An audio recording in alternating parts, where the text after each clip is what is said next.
Graças a Deus que o Senhor nos concedeu aí mais um domingo de adoração, mais um domingo para cultuarmos como família, como povo de Deus. E não há nada melhor do que nós estarmos juntos para entender essa verdade, para caminhar com Ele, para andar com o Senhor, aquele que abençoa as nossas vidas, aquele que protege, aquele que faz a gente de fato caminhar no Espírito e na verdade do Senhor. E eu quero convidar você essa noite a abrir a sua Bíblia no quarto Evangelho, o Evangelho de João, capítulo de número 15.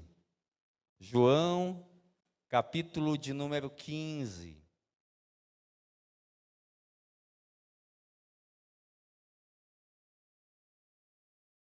Texto bastante conhecido, texto muito profundo, que o nosso querido apóstolo João traz aos nossos corações, em que a palavra de Deus toca profundamente e fala a nós. Vamos ler aquilo que o texto bíblico fala.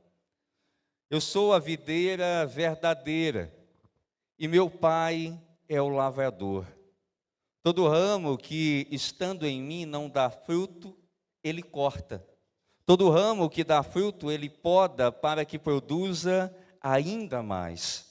Vocês já foram limpos pela mensagem que eu lhes dei.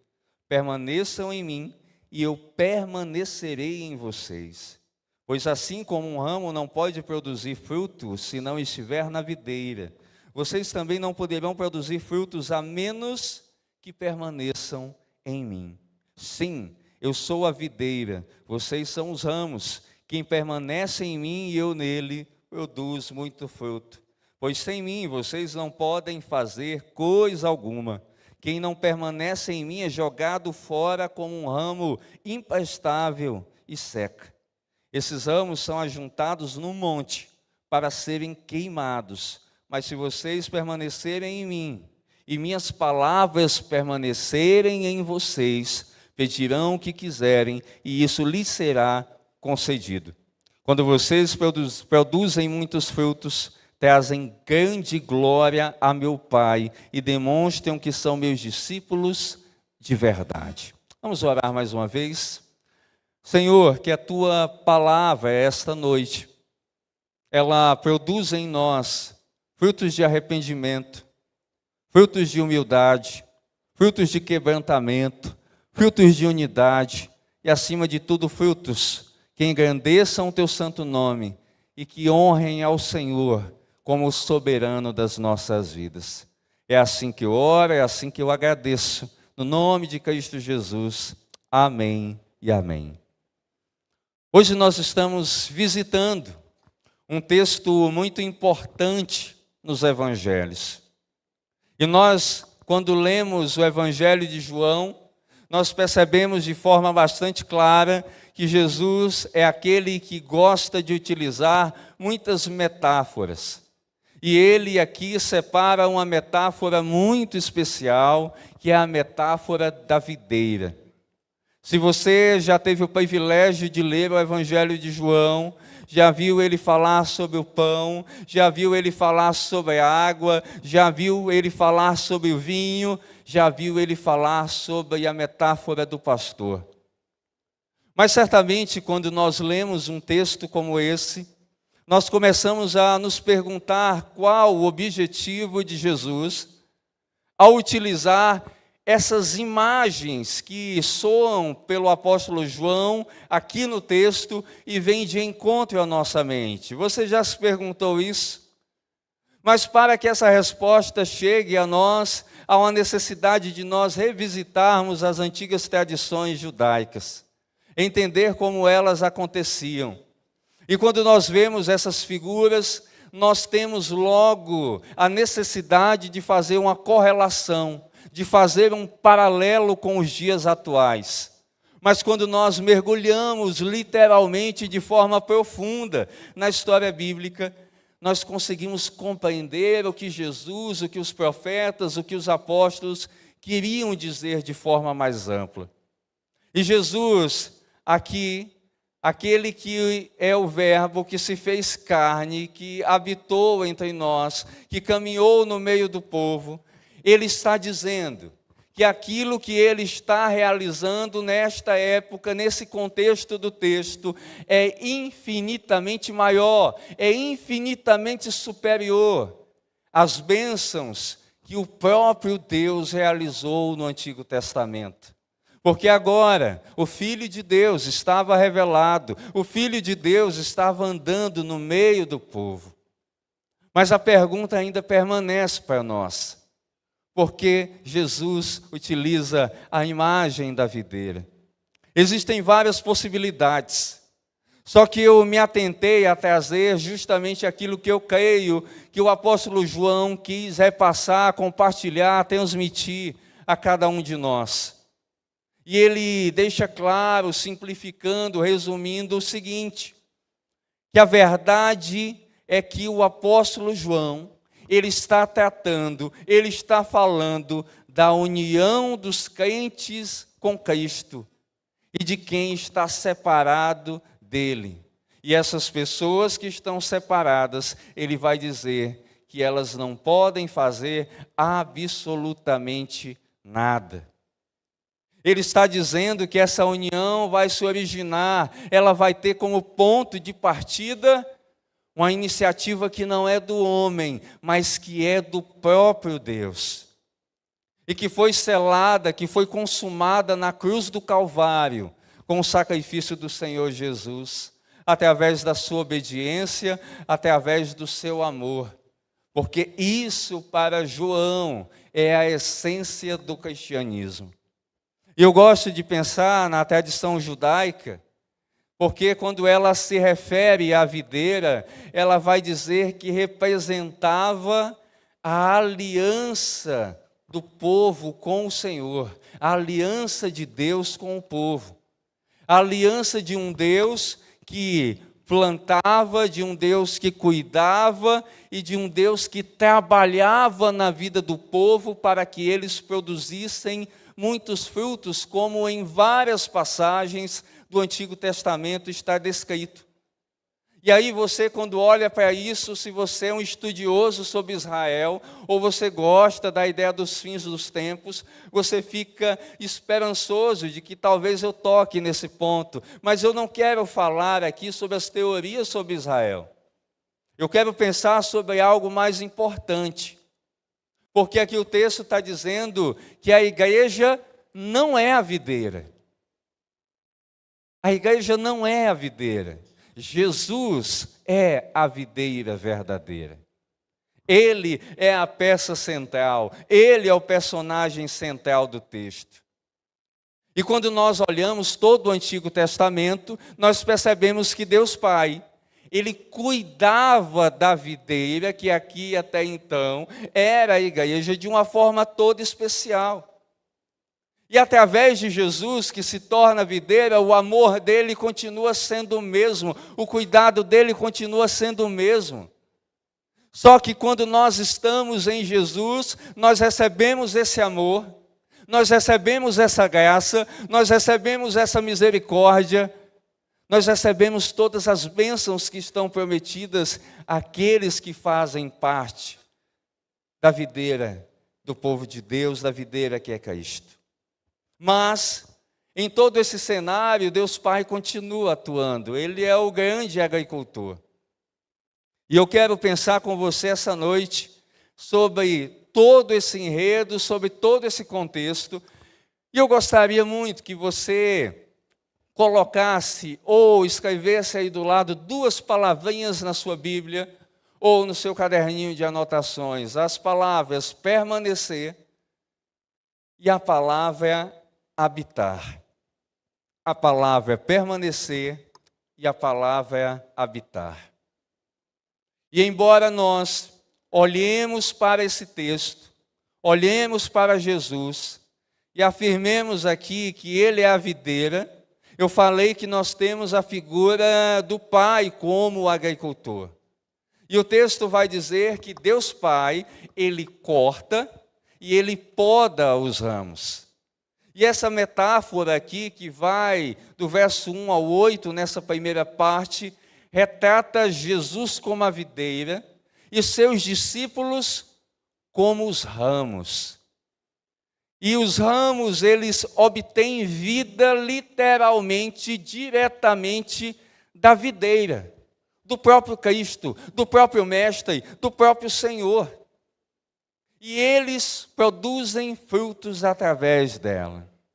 O Pai, o grande agricultor celestial, aquele que está coordenando, ele realiza essas duas funções que eu falei. Ele poda os ramos e ele corta. E quando nós olhamos para tudo isso, ele tem um objetivo final, que é a produção ainda mais de frutos para o louvor da sua glória. Mas tem um processo. Quando algo é cortado, quando algo é podado, causa dor. Há uma sensação que é dolorosa, que não é agradável. E isso é como se fosse comparado, à luz da narrativa bíblica, como uma disciplina de Deus, Pai, para com os seus próprios filhos. Mas o objetivo de Deus é promover santidade. É promover uma separação especial para que cada discípulo, para que cada pessoa que represente um ramo, ele possa produzir a contento do seu próprio Deus. E o propósito nítido, quando nós olhamos para o verso 2, é o entendimento de que Jesus, ele busca dizer a cada um dos seus discípulos a seguinte expressão: é impossível você estar ligado a mim se você não produz nenhum tipo de fruto. É impossível você caminhar comigo se em alguma medida você não produz absolutamente nada. E aí você pergunta: qual a marca de um cristão, de uma mulher cristã, do reino de Deus, que serve a Jesus, que caminha todos os dias? É a marca de frutificar para o louvor da glória do Senhor. É uma alternativa a um ramo que está morto. É a alternativa a uma madeira que nós olhamos que está morta. E a vida aqui só existe em Cristo. A vida só existe no próprio Senhor. Nós devemos entender que a Bíblia diz que nós não temos vida em nós mesmos. Nós não temos existência em nós mesmos. Porque nós não podemos e não conseguimos produzir fruto por conta própria. Porque se nós produzíssemos, Jesus iria cortar, Jesus iria podar. Porque não vem dele, não é dele, mas é nosso. E por Jesus ser a videira verdadeira, ele se coloca numa posição de dizer que nós devemos, que nós almejamos e que nós temos que produzir e que dar fruto para ele todos os dias e a tempo e fora de tempo. E Jesus é aquele que olha para Israel, que olha para o povo judeu, e ele observa na vida dessas pessoas que eles não estão carregando as credenciais de um povo que realmente tem a marca do Deus de Israel. Um povo que não produz fruto, um povo que é legalista, um povo que é religioso, um povo que confronta aquele que é a videira, mas que não produz, que não entrega absolutamente nada. E se nós devemos pensar em ramos, se nós devemos pensar em discípulos e esses ramos são pessoas, nós precisamos lembrar de um personagem à luz da Bíblia muito importante, e que ele era um ramo dessa videira, ou pelo menos nós achávamos e os discípulos também entendiam assim. A Bíblia traz pelo menos 2 Judas que são bastante conhecidos. Judas, o irmão de Jesus, e Judas, o Iscariotes. Judas Iscariotes, ele era discípulo de Cristo. Ele caminhava com Jesus. Ele estava lado a lado ali com o Senhor. Teoricamente, ele era um ramo. Teoricamente, ele estava ligado ao Senhor. Mas quando nós olhamos para a imagem de Judas Iscariotes, nós vamos perceber que tudo aquilo que ele representava não passava de um ramo falso, não passava de alguém que, na verdade, nunca esteve ligado à videira verdadeira, que era o seu próprio mestre. E quando nós olhamos para tudo isso, nós podemos perceber o seguinte: nós podemos ter algum grau de ligação com Jesus. Nós podemos ter algum tipo de relação. Nós podemos até frequentar uma igreja. Nós podemos até ouvir sobre a graça de Deus, sobre a cruz do Calvário, sobre o arrependimento, sobre a perseverança. Só que, se essas coisas não pulsam em nosso coração, se elas não nos levam a estarmos literalmente ligados a Jesus, absolutamente nada acontece. E a minha ligação com Cristo é uma ligação falsa, porque eu não estou alinhado à videira verdadeira.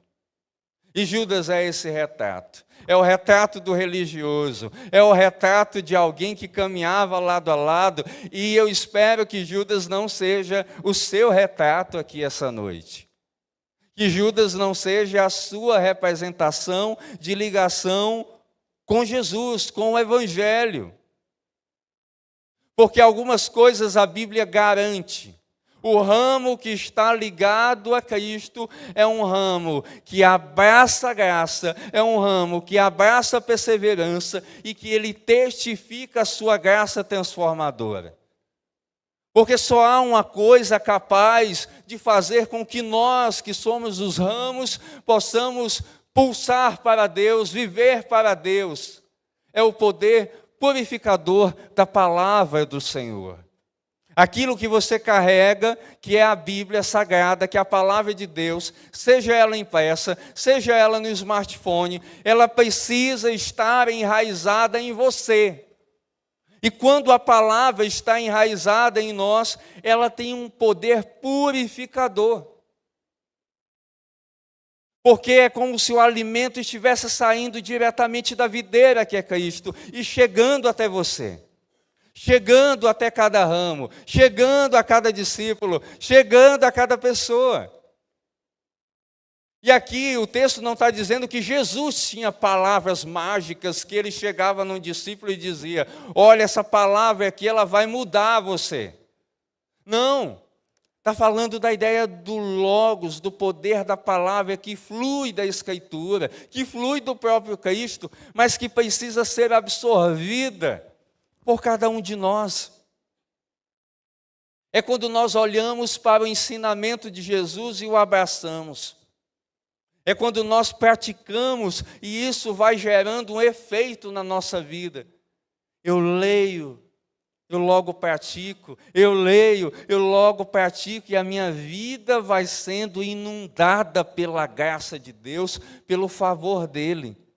São coisas muito amplas que Jesus traz, onde Ele trata aspectos que muitas das vezes nós nos esquecemos. Mas há uma coisa, a partir do verso de número 4, muito importante. Jesus enfatiza a importância de nós permanecermos nele.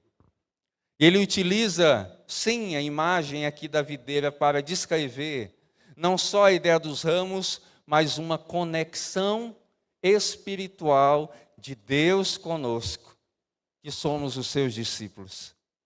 Perceba que o verso 4 abre com a palavra permaneçam. Observe e veja que ele traz esse termo, que ele traz essa expressão. E no grego bíblico, permanecer e habitar tem o mesmo significado.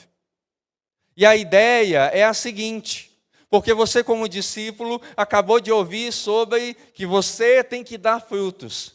Mas você já parou para pensar que para dar frutos, antes de tudo, você tem que permanecer.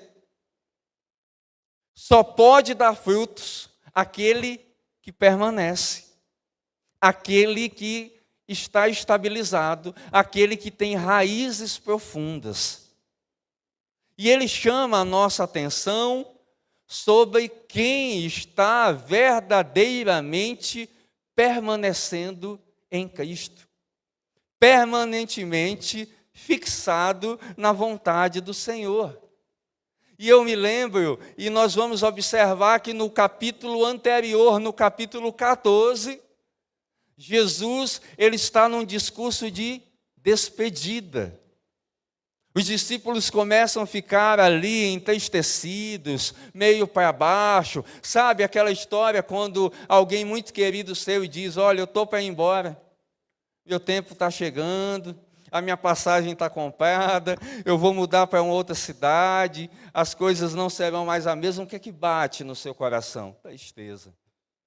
Pelo menos é o que a gente imagina, né, dos nossos amigos. Mas tem amigo que diz, graças a Deus, vai com a passagem só de ida e nunca mais de volta. Mas no caso dos discípulos, eles estão com o coração pesado. Afinal de contas, eles abriram mão da sua vida para caminhar com Jesus. Afinal de contas, eles estavam tendo uma relação de intimidade profunda com o Mestre. E quando nós olhamos para isso, Jesus diz: não se turbe o vosso coração. Creiam em mim, creiam também em Deus. Não deixe que o seu coração fique aflito, creiam em mim. Ele disse que na casa do Pai iriam ter muitas moradas, e o capítulo 14 é onde Jesus coloca a sua promessa de que algo iria habitar em nós, que mesmo com a partida dele, o próprio Deus iria habitar em nós. Ou seja, a presença de Deus, ela não iria mais estar nunca mais restrita apenas a um templo. A presença de Deus, mesmo que ele não estivesse fisicamente ali, passaria a estar através do Espírito Santo, habitando num templo de carne e de osso, o nosso templo, o nosso corpo, a nossa vida, onde o sentido é: Deus deseja permanecer e habitar em você. Deus deseja permanecer e habitar em você. E quando nós olhamos para isso, nós percebemos que quando Deus permanece, estabelece morada no nosso coração, estabelece ali um local seguro onde Ele pode estar, Ele logo diz que os frutos eles virão, eles vão aparecer. É como se Ele dissesse: se a sua casa ela não estiver sendo habitada por mim, os frutos que você vai produzir não são os frutos do reino, mas os frutos do seu próprio coração. A vida, quando nós entendemos e entregamos ela a Jesus, é como se Ele dissesse para cada um de nós o seguinte: eu quero que agora você seja totalmente dependente de mim. Uma das coisas que o ser humano mais odeia é ser dependente do outro, é ter que precisar do favor do outro. E quantas vezes eu já não ouvi as pessoas dizendo: se Deus me desse a condição de não depender de ninguém, de ter dinheiro suficiente, de ter saúde suficiente, porque nós, na nossa condição humana, nós temos muitas das vezes a arrogância de achar isso. Mas Deus pega e diz: você precisa, para dar fruto, ser dependente de mim. E ser dependente implica fé, implica obediência e implica entrega. E quando nós olhamos para isso, Ele vai dizer que aquele que pratica essas coisas, ele vai poder estar literalmente ligado à videira. E uma das coisas que Deus diz é que aquele que é ramo de Deus, que aquele que é discípulo e discípula do Senhor, ele não tem uma vida estática, ele não tem uma vida parada, ele não tem uma vida estagnada para Deus. Você já percebeu que a promessa do Espírito Santo, ela diz o seguinte para nós: o Espírito Santo, ele é consolador, ele é ajudador, ele é intercessor, e ele também fala, nos ajuda diante das mais variadas circunstâncias. Esse é o Espírito de Deus. Isso quer dizer o quê? Que a cada circunstância da minha vida, o Espírito Santo, ele está o quê? Falando à minha mente, falando ao meu coração. É algo dinâmico. Deus está falando, Deus está ali dizendo, o caminho é esse, o caminho é aquele. Não, sim, espere. Deus é dinâmico. Mas nessa relação dinâmica, há uma necessidade de que eu também seja assim. Deus está fazendo a parte dele, Deus está falando comigo, Deus está dizendo e eu estou parado, estático, estagnado. Essa relação, ela não vai fluir, ela não vai acontecer. Porque Deus deseja que eu esteja em movimento.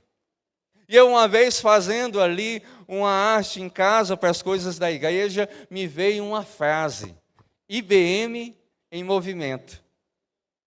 E aí, eu conversando com um casal de amigos, eles, gostei demais, eles colocaram, isso virou uma marca, e a gente entende que reino de Deus é um reino de movimento. Quando Deus, de fato, falava a Israel, Deus estava sempre puxando o quê? A orelha de Israel para dar frutos, para viver em santidade, para viver em amor. E uma das coisas que o texto traz, que ele diz para aquele que é um ramo, para aquele que é um discípulo, estático, parado e estagnado, é de que essa pessoa, ela não frutifica, ela não tem vida, e ela não está verdadeiramente ligada ao Senhor e nem mais recebendo dele. Porque o verso 5 nos diz que os ramos, eles devem produzir muito fruto. Ele traz toda essa perspectiva para nós. Ele diz que a glória deve ser do Pai. Ele traz todo esse contexto ao nosso coração. Só que quando nós olhamos o texto, ele vai dizer que precisamente aqui no verso de número 10, ele vai falar de obediência aos mandamentos de Deus. No verso 11, ele vai falar sobre a experiência da alegria em Jesus. Ele vai falar no verso 12 sobre o amor mútuo entre os discípulos. Ele vai falar no verso 16 e 27 sobre um testemunho diante do mundo. Nós acabamos de ver aqui uma série de frutos daqueles que recebem de Deus. Primeiro lugar, obediência. Segundo lugar, alegria. Terceiro lugar, amor entre os discípulos. E quarto lugar, testemunho diante do mundo. O que é que nós enxergamos diante desses frutos na nossa vida? Obediência. Qual o retrato? Alegria. Qual o retrato? Você tem alegria quando você serve a Deus, quando você vem à casa do Senhor, quando você faz as coisas para Deus, ou você é aquele que diz, mais um culto, mais um trabalho que eu tenho que fazer, ou você é aquele que não vê a hora de estar em unidade com os irmãos, celebrando. E uma das coisas que ele traz aqui é o amor mútuo entre os discípulos. Quem já assistiu filmes sobre Jesus ou a série The Chosen vai ver que nem sempre tudo é flores na igreja. Amar o outro é uma tarefa dificílima. Às vezes nós queremos literalmente matar o outro e não amar. Aí a gente disfarça, né? Porque a gente não pode pegar uma faca e nem uma pistola, a gente mata no coração. É a forma que o crente arruma para matar o outro. Mas é morte do mesmo jeito, então você se torna um assassino. E isso é pecado. E quando nós falamos para isso, ele diz que um dos frutos é o amor. E quando nós obedecemos, quando nós nos alegramos em Deus, quando nós amamos uns aos outros, nós testemunhamos diante do mundo. Nós olhamos para aquelas filosofias e coisas que aparecem na televisão e nós podemos testemunhar de que a nossa vida, que a nossa prática, ela é diferente. Porque só é diferente quem produz frutos. Só é diferente quem permanece ligado a Deus. Agora, só produz esse tipo de fruto quem é perseverante, quem depende de Cristo, quem tem sua fé dirigida por Ele, quem tem a sua vida integralmente conduzida e sustentada por Deus. Perceba que Deus, Ele não quer da gente as migalhas que caem da nossa mesa. Deus não deseja utilizar uma parte apenas do nosso potencial. Ele quer utilizar todo o nosso potencial. Ele quer que a minha vida, que a sua vida, que a vida da igreja seja isso. E aí, eu, enquanto li esse texto e via essa parte, algumas perguntas surgiram no meu coração e na minha mente e que talvez você faz. Por que a igreja como um todo no mundo, ela não impacta e não ganha mais e mais pessoas? Por que muitas das vezes as barreiras parecem ser intransponíveis? Porque parece que muitas vezes Jesus não se faz presente na minha vida. E Deus falava ao meu coração através da palavra dizendo, é porque na verdade você nunca se fez presente diante de Deus. É porque você nunca quis ouvir a voz de Deus. Você nunca quis produzir para a glória de Deus. Você nunca quis sair da sua posição de estagnação para testemunhar para Deus. Você desistiu no primeiro obstáculo. O ramo, o discípulo de Deus, o discípulo de Cristo, é aquele que não importa a barreira, ele continua, ele permanece. Porque ele visa produzir frutos para testemunhar para o louvor da glória de Deus. E há um texto que eu peço que você abra comigo, em Ezequiel, capítulo 15, versos de 1 a 8. Ezequiel, capítulo 15, versos de 1 a 8.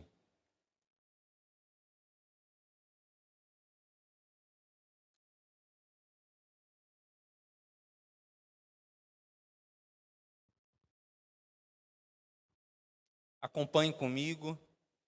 Veja o que esse texto tem a falar aqui aos nossos corações.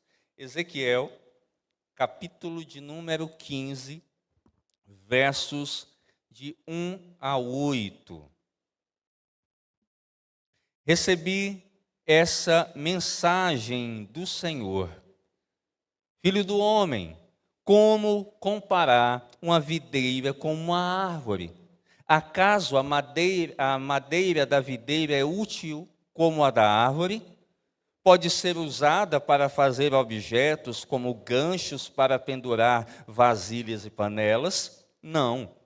Ela serve apenas como lenha e mesmo assim queima depressa demais. As videiras são inúteis tanto antes como depois de serem lançadas no fogo. Assim diz o Senhor soberano, os habitantes de Jerusalém são como videiras que crescem no meio das árvores do bosque, porque são inúteis, e eu os lancei no fogo para serem queimados. E se escaparem de um fogo, providenciarei outro para os consumir. Quando eu me voltar contra eles, vocês saberão que eu sou o Senhor. Deixarei a terra desolada, pois meu povo foi infiel a mim. Eu, o Senhor soberano, falei. Esse é um texto muito profundo, texto duro, texto pesado da parte do Senhor ao profeta que é Ezequiel. E aqui ele está fazendo um reforço a uma ideia. E ele está trazendo de forma clara o perigo que estava sobre o povo de Israel, sobre estarem distanciados da videira verdadeira, que era o próprio Senhor. E ele agora está falando para uma nova comunidade de fé, que são os discípulos do Senhor, que é para o próprio João. E João pega essa metáfora que está aqui em Ezequiel e faz um paralelo, trazendo o quê? O simbolismo de um julgamento. Ele traz a ideia de que nós seremos julgados por Deus. E ele vai dizer o quê? Ele vai trazer a inutilidade desses ramos que não têm frutos. E quando ele traz a expressão fogo, alguém que já queimou, seja o dedo ou qualquer outra parte do corpo no fogo, sabe que não é bom, dói demais. E o texto está dizendo que esses ramos que estão sem frutos, que são apenas uma madeira morta, galhos mortos, eles serão queimados pelo fogo no dia do juízo. Eles serão apenas uma palha, porque eles não serviram para absolutamente nada. E esse discurso, essa fala, é para um público. E que público é esse? Para aqueles que rejeitaram a Deus como Senhor e Salvador. Para aqueles que disseram, eu servir a Deus, negativo.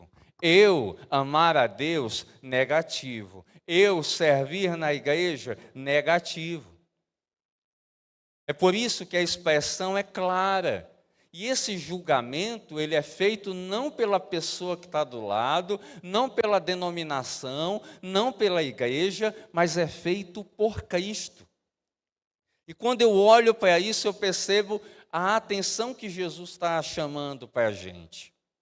E quando nós observamos toda essa perspectiva, gente, nós precisamos observar uma coisa. Se os frutos que nós apresentamos a Deus é apenas ativismo, a gente não vai, de fato, passar na prova. Se os frutos que nós apresentamos a Deus é um cristianismo relaxado, pragmático e que não produz nada, nós não vamos passar na prova. Eu falei sobre Judas e a sua ligação, e agora eu estou querendo relembrar você que está aqui hoje, que talvez há muitos e muitos anos nunca mais entregou um fruto para Deus. E aí você pensa, pastor, eu dizimo, eu oferto. Deixa eu dizer, fruto em igreja não é dízimo e não é oferta.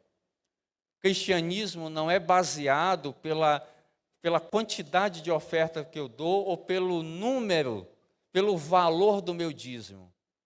Cristianismo é baseado pela verdade que flui no meu coração. Cristianismo não é a quantidade de coisas que eu faço na igreja, mas é a qualidade com as quais eu entrego ao meu Senhor, a excelência que eu entrego no altar dele. Você pode fazer uma coisa em termos de atividade na igreja, mas faça com excelência. Porque Jesus, ele espera antes do ativismo que você faça discípulos. Por isso que toda semana a gente diz, leve um visitante para o PGM. Ore por alguém que não conhece a Jesus. Convide alguém para ir domingo à noite ao templo ouvir a palavra. Discipule o outro. Mas às vezes parece que quem precisa ser discipulado, levar um choque, somos nós mesmos. Um ramo que não dá fruto, uma madeira que está morta. E nós olhamos e caminhamos para os versos 7 e 8, e nós vamos entender e ver algumas coisas que João descreve. Ele vai dizer de forma bastante clara, mas, perceba, toda vez que tem a palavra mas, tem um negocinho assim. Ele diz, mas se vocês permanecerem em mim, e minhas palavras permanecerem em vocês, pedirão o que quiserem. Quando nós observamos essa ideia do permanecer, ele está dizendo o seguinte para a gente. Você precisa ter uma relação com Deus contínua e uma relação profunda com Jesus. Agora deixa eu perguntar para você, qual o nível de relação que você tem com Deus hoje? É íntima? É profunda ou é de um conhecido? Oi, Jesus, tudo bem? É essa a relação que você tem? Ou é a relação que você tem de sentar, de bater um papo, de conversar? Porque isso envolve uma união vital. É quando a palavra de Deus implica em internalizar a vontade de Deus em meu coração. Implica numa vida onde a minha oração é uma oração eficaz. Por isso que ele fala daquilo que será concedido, daquilo que eu peço e que Deus me concede. Tem muita gente que não crê que Deus responde a oração. E eu creio que Deus responde a oração. E talvez você nunca mais tenha orado e pedido a Deus alguma coisa. Porque você não tem fé, porque você não tem relação, porque você não confia no Deus a quem você serve. Mas a Bíblia diz que todas as vezes que nós orarmos, nós temos que crer. Mas tem uma coisa: a minha oração, o meu pedido, não pode ser somente para o meu próprio benefício. Ele tem que resultar na glória de Deus. Pense comigo aqui uma coisa. Você vai dizer, pastor, eu preciso de um carro. Ok. Tranquilo. Ore para que Deus te proporcione a possibilidade de um carro. Mas para que você tenha um carro, há necessidade de que você trabalhe. Há necessidade de que você ganhe algum dinheiro, que você pague ele à vista, se você tiver numa condição muito boa, se você entra aí num consórcio, mas você vai conseguir. Agora, você consegue comprar esse carro. Esse carro ele vai te satisfazer e você vai fazer muitos sonhos com ele. Viajar para o litoral, ir ao shopping, levar a sua família, todos os desejos legítimos. Mas se o carro que você tem, a moto que você tem, aquilo que você obteve, não resulta na vontade de Deus, você tem um problema. Pastor, mas Deus não me deu? Existem duas coisas. Deus pode ter te dado, como Deus pode ter permitido. E quando Deus muitas vezes permite as coisas, nós quebramos a cara. Porque no fim, o que Deus espera é, você pode conseguir as coisas, mas se essas coisas não resultarem na glória de Deus, não é bênção. E Deus traz toda essa perspectiva para dizer o seguinte: tudo o que você for fazer, consagra-e ao Senhor. Coloca diante dele até as mínimas coisas.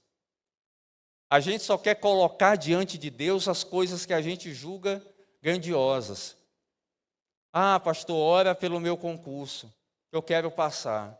Mas ninguém nunca diz, pastor, ore para que a vontade de Deus seja realizada e para que eu venha passar, esse emprego seja uma bênção na minha vida, porque eu quero permanecer em Deus. Ah, pastor, ore para que eu tenha um salário melhor. Eu quero orar para que esse salário chegue, mas para que isso abençoe a tua família e você ame a Deus muito mais. E Deus vai tratando justamente isso porque Ele deseja que nós produzamos muitos frutos e sempre para a glória de Deus. E eu falei no início, quem produz fruto tem uma marca de que está no caminho certo para Deus. E eu sempre me lembro, e as pessoas perguntavam nas classes às quais eu dava aula, e agora nos adultos eu sempre enfatizo isso. Quando você abre o capítulo 5 de Gálatas, você vai ver ali os frutos do Espírito e as obras da carne. E nos frutos do Espírito, qual o primeiro fruto que aparece? Você se lembra? Qual o primeiro fruto que está lá de forma bastante clara? Abra comigo aí o livro ou a carta aos Gálatas, lá no seu capítulo de número 5. Gálatas, capítulo de número 5, a partir do verso 22. E aí você pensa sobre os frutos, sobre aquilo que Deus deseja na sua vida. Agora olha comigo aí. Ele diz, logo o primeiro fruto, mas o Espírito produz este fruto. Primeiro lugar, amor, alegria, paz, paciência, amabilidade. Essa parece que é difícil, tem gente que não é muito amável. Bondade, fidelidade, mansidão e domínio próprio. Não há lei contra essas coisas, o verso 23 fecha. Mas ele também nos lembra um outro texto que está lá em Mateus capítulo 28, na grande comissão, que diz que nós devemos fazer discípulos, pregar a tempo e fora de tempo para toda e qualquer pessoa, porque nós estamos demonstrando a nossa unidade com o Senhor. Mas quando nós fazemos isso, quando nós buscamos o fruto do amor, quando nós desejamos permanecer em amor em Deus, tudo é diferente. Eu não faço as coisas forçado, eu venho servir em alegria, eu não trato mal a pessoa que está do lado, eu quero viver bem com ela. E a gente às vezes parece que está vivendo numa briga de cachorro, dentro, às vezes da família da fé, dentro das nossas casas, porque a nossa conexão e os frutos não estão acontecendo. E quando nós olhamos para isso, nós vamos entender algumas coisas que Deus deixa de forma clara para a gente. Preste atenção nisso. Uma vida autêntica com Deus, ela é totalmente dependente da comunhão com Jesus. A sua capacidade de produzir frutos, ela não está ligada à quantidade de dons e de talentos que você tem, mas está ligado à capacidade que você tem de se submeter e de depender a sua vida à vontade do Senhor.